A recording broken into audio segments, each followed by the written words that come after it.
special edition of Hubbardston Headlines. I call it that because it is the special town meeting edition. So thank you for tuning in, and I hope that you will come to special town meeting on October 26th at Hubbardston Center School in the gymnasium at 7 p.m. My name is Nathan Boudreau. I am the town administrator, and this is Candace Livingston, who serves as our town clerk. So thank you for being here, thank you for watching, and thank you for having us today. So Candace, what is special town meeting and what makes it so special? So, as you know, each town must hold annual town meetings. Additional town meetings throughout the year are called special town meetings, and special town meetings can be called as many times during the year as necessary. These special town meetings can be called by the select board, like this one is, or it could even be called by a citizen's petition signed of 200 registered voters here in the town of Hubbardston. If the voters in town call the special town meeting must be held no later than 45 days after the select board received the request. And just like the annual town meeting, a special town meeting has a quorum of 50. Beautiful. All right. Fun fact, this year's special town meeting is a little less special because it is on exactly the same day as last year's special town meeting. So there's that. So if we take out our warrants, you can do that at home, and we will do the same here. You can check and find your warrant either online on the town website, where it is accompanied by a citizen's guide to town meeting, and that runs through kind of the process of town meeting and then the articles. That's what I'm going to be reading right here today. I made sure to be comprehensive in my explanations on there, a little more comprehensive than I'm going to be able to be here on video today. But with that, let's get started. If anyone has any questions, you can email me or Candace. Our emails will be on the screen below. Article 1. Article 1 is essentially going in and adjusting the budget to ensure that we can fund Article 2. And I will explain what Article 2 is in a moment, but it is essentially the school. During annual town meeting, we did not fund the school to its full assessment in hopes that another town also wouldn't, and we could get it reviewed by the state. That did not occur. So now that all of the other towns voted to fund the assessment in full, we also have to do the same. Article 1 takes different allocations and moves them around from different line items. There were no cuts made this year. We are taking one-time revenue such as a unused veterans account because we don't have any Chapter 115 benefits, or some unused DPW funds because we went the whole summer down to DPW employees, and taking accounts like that and moving them into the different accounts to ensure that there is enough money to move over into the school line item, which comes up in Article 2. One of the main funds of this money, if you remember from last year, from last annual town meeting in the spring, I was frequently talking about this expiring debt of approximately $160,000 to $200,000 from previous capital items. We had previously tried to keep $50,000 of that tucked away to utilize as an additional payment on the fire truck that we already own, in hopes of using it in FY25 to garner more capital and keep our capital improvement plan running on the debt side. Unfortunately, that is not something we're going to be able to do, at least this year, because that $50,000 is a piece of what had to be shuffled around to make the funding of the school and other items that were underfunded possible. The only other item that was underfunded, as the word I just used, is the fact that our liability insurance bill came in approximately $12,000 over what was anticipated in the budget. So this new budget, the special town meeting amended budget, amends the budget to then allocate funds to those specific areas. The budget for everything but the school is $4,253,460.41.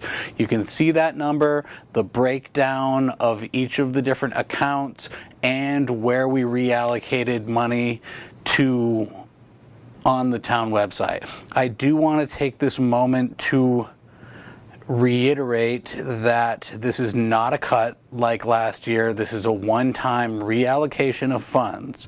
We do not have to use any additional free cash at this time outside of what was used in the annual town meeting this past year.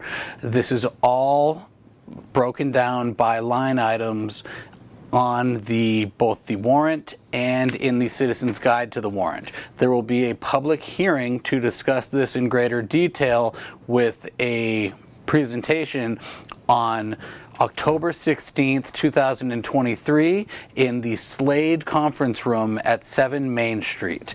That is where we will open up the special town meeting to be discussed by those who are interested in talking about it, asking questions, or getting their concerns or feelings noted during a live meeting. With that, as I said earlier, any questions can be forwarded to my email address, admin@hubbardstonma.us, or you can call in or stop on by. Any time before town meeting is a better time to ask the questions because I can prepare.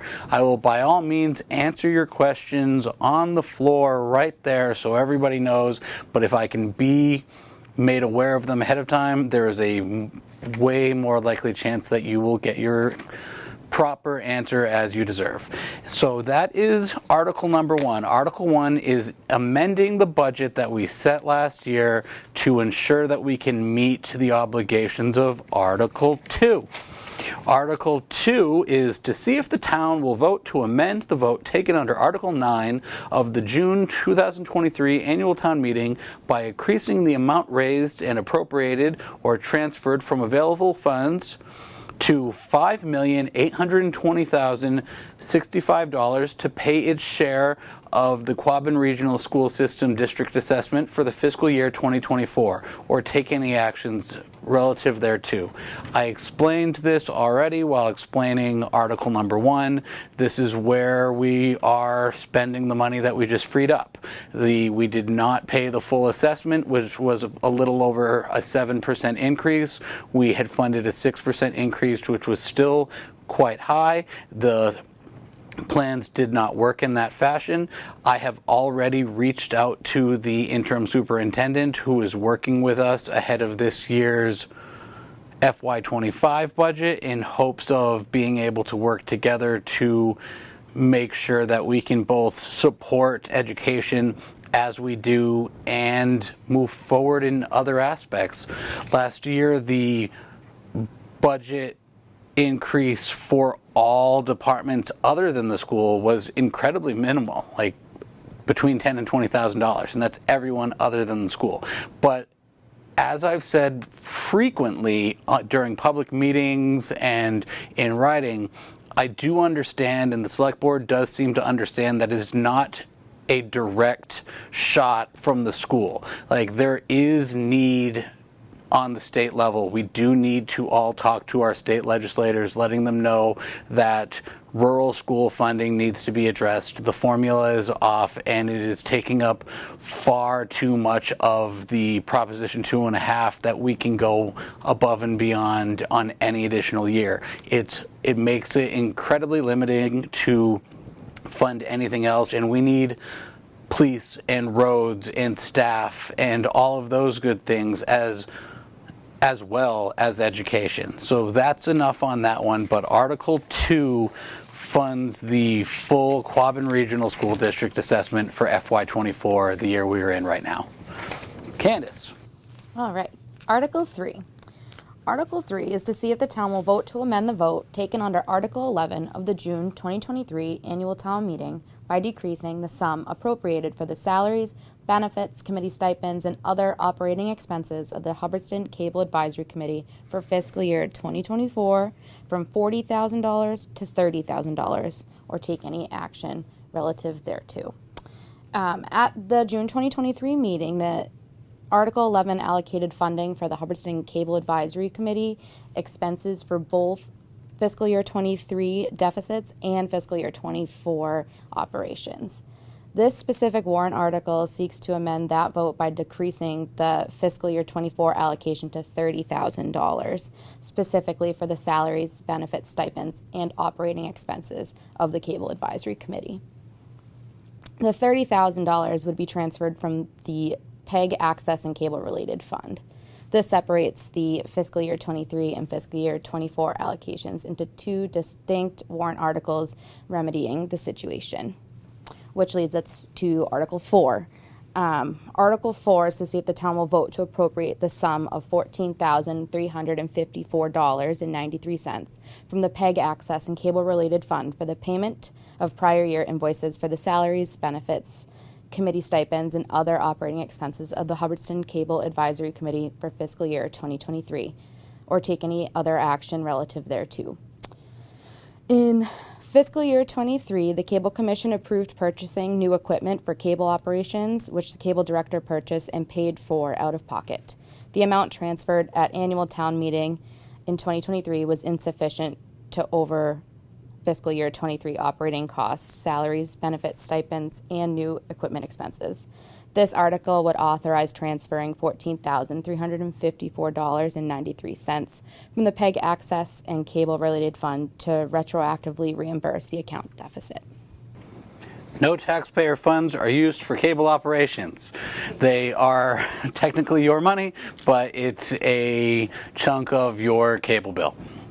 All right. Article number 5. Article 5, to see if the town will vote to transfer the sum of $6,991 from free cash to pay the town's share of a pump replacement at the Hubbardston Center School, including all costs incidental and related thereto, or take any other action relative thereto.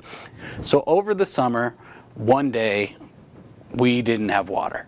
And it ended up that the pump over at the Hubbardston Center School had run its course and failed to the tune of a little under $10,000.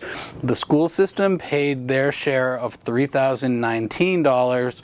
However, anything over $5,000 in the Hubbardston Center School, in accordance with the bylaws for the Quabbin Regional School District, must be paid by the town. So they did send us a bill for this. This is to fund a pump job at the Hubbardston Center School that is already done. There's not much more I can say about that. So on to Article 6. Article 6 is very long, so I'm going to read to you the review. If you would like to look at Article 6, it is legal mumbo jumbo, and it is accepting the provisions of Massachusetts general law. Essentially what happened is Treasurer Collector Mary Markowski requested to me that Section 9A be added to Chapter 200A of the Massachusetts general law, and that be accepted and included in the special town meeting warrant. This section of the Massachusetts general law provides a procedure for municipal treasurers to dispose of funds held by the town that are considered abandoned or unclaimed. This process is referred to as tailings. Tailings allow town treasurers to have a more timely and efficient process for dealing with unclaimed funds. These can include uncashed payroll checks, uncashed accounts payable checks, and certain tax overpayments where the property owner cannot be located. By adopting this statute, it allows for faster and more streamlined process for handling unclaimed or abandoned funds. It enables the treasurer, after making several attempts to notify the intended recipient, to transfer the funds to the town's general fund. There is a good amount of warning that you need before this happens to your funds or to any funds in general. If you want to check that out, you can do so in the warrant. It is all outlined right there. Plenty of other communities have accepted this provision, and it is technically something we are already doing. So this is clarifying and fixing up our acceptances of Mass General Law to ensure that we are doing best practice. Another version of this that you'll see is all the unclaimed money commercials that you see on TV and on the internet from the state level. That's another way that they're looking into very, very similar money. So that is article number 6. Again, thank you very much. Thank you, Candace. I hope to see you at town meeting at October 26th at 7 p.m. One last thing, Candace, I know there's a election for it's a special election for state senate coming up. When is that? The special election is on November 7th. The polls will be open 7 a.m. to 8 p.m. over at the Hubbardston Center gym. If you have any questions, please feel free to email me or call me. I'm in the office Monday through Thursday. All right. Thank you very much.